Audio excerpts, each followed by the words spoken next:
Hello friends, क्या आप जानते हैं इंडिया में 40% कंपनीज ऐसी है जो या तो बंद हो चुकी है या फिर लिक्विडेशन में चली गई है। मतलब कंपनी उसके ऑपरेशंस नहीं कर पा रही है, जिस कारण वो अपने ऑपरेशंस क्लोज कर रही है, या फिर डोमेन स्टेटस ले रखा है।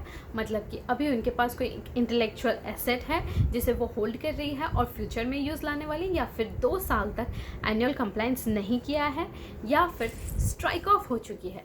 मतलब समय पे आरओसी कंप्लाइंस नहीं कर पाने के कारण उन्हें आरओसी ने कई नोटिसेस दिए, जिसका जवाब नहीं मिलने के कारण आरओसी ने उन्हें रजिस्टर से स्ट्राइक ऑफ कर दिया है।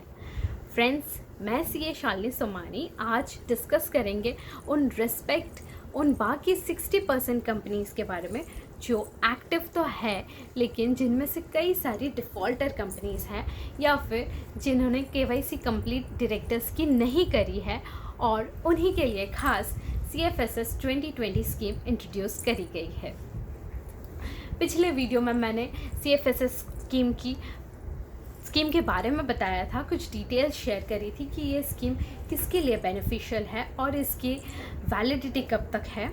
आज हम इसके कुछ प्रैक्टिकल एस्पेक्ट्स को डिस्कस करेंगे।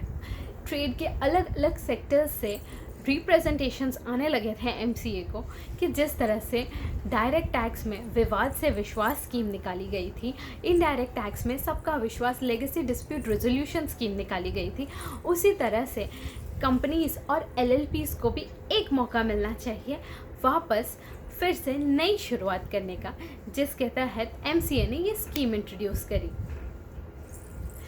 जब ये स्कीम इंट्रोड्यूस करी गई थी, ये जो फिगर्स जो मैंने अभी आपको बताया, इनके एग्जैक्ट फिगर्स के लिए आप MCA का newsletter for the month of March 2020 refer कर सकते हैं, जिसमें आपको एग्जैक्ट फिगर्स मिल जाएंगे।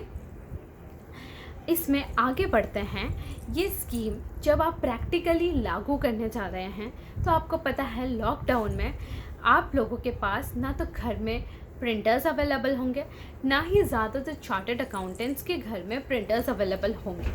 तो एक समस्या ये आ रही होगी कि आप आपके फाइनेंशियल स्टेटमेंट्स और जो डॉक्यूमेंट्स एनुअल फाइलिंग में साइन करके देने हैं, उसे प्रिंट आउट निकाल के साइन करके स्कैन करके अपलोड कैसे करेंगे या वापस CA को कैसे पहुंचाएंगे।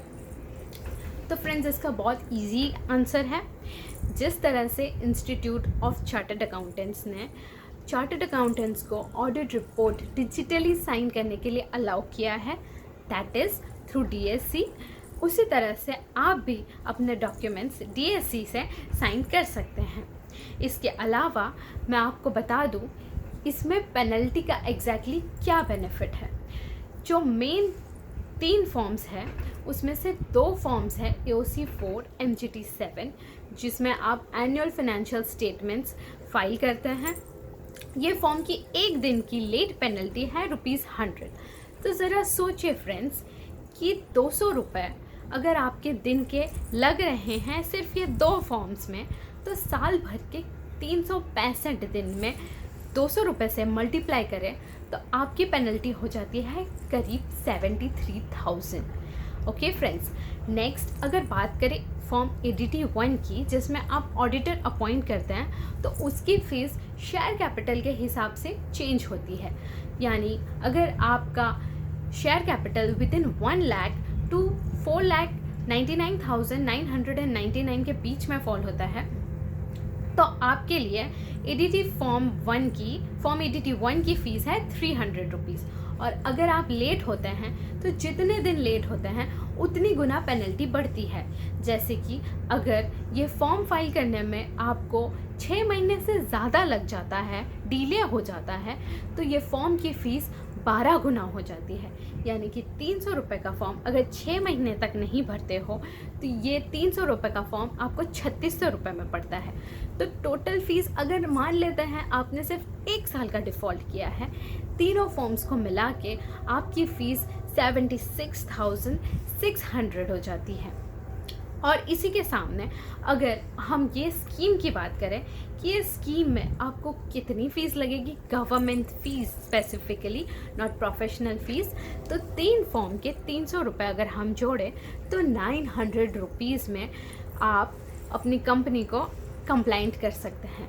इसके अलावा अगर आपकी कंपनी ने एक्टिव कंप्लायंस स्टेटस नहीं किया तो आपको 10,000 की पेनल्टी लगती, और दोनों डायरेक्टर्स का केवाईसी नहीं करा होता तो आपको और 10,000 की पेनल्टी लगती, तो करीब 20,000 तो इसकी पेनल्टी लग जाती। 76,000 प्लस ये 20,000 की पेनल्टी, करीब 1 लाख के आसपास आपका खर्चा बैठ जाता अपनी कंपनी को वापस लाइन पे लाने के लिए। इसीलिए फ्रेंड्स, मैं फिर से रिपीट करना चाहूँगी कि ये एक बहुत गोल्डन अपॉर्चुनिटी है जहाँ पे आपकी पूरी एडिशनल पेनल्टी वेव हो चुकी है। इसे बिल्कुल नहीं गंवाना चाहिए। आप या आप किसी भी ऐसे इंसान को जानते हैं जिनकी कंपनी डिफ़ॉल्टिंग स्टेटस में है और जिनको इसकी जानकारी नहीं है, उन्हें ज़रूर बताइएगा। इसके अलावा एक और बात मैं बताना चाहूँगी, काफ़ी सारी कंपनियां ऐसी भी हो सकती हैं जिनका स्टेटस स्ट्राइक ऑफ हो चुका हो, लेकिन अगर आप स्ट्राइक ऑफ की लिस्ट चेक करेंगे MCA पे तो वो 2014 के बाद अपडेटेड ही नहीं है। 31 दिसंबर 2014 को वो लास्ट अपडेट हुई थी, तो हो सकता है आपका नाम स्ट्राइक ऑफ की लिस्ट में ना मिले। तो इसीलिए बेटर है कि एक बार आप पहले अपना मास्टर डेटा MCA पे चेक करवा लें कि आपकी कंपनी का स्टेटस क्या है। अगर स्ट्राइक ऑफ है तो ये स्कीम आपके लिए नहीं है, आप इसका बेनिफिट नहीं उठा सकते। Thank you.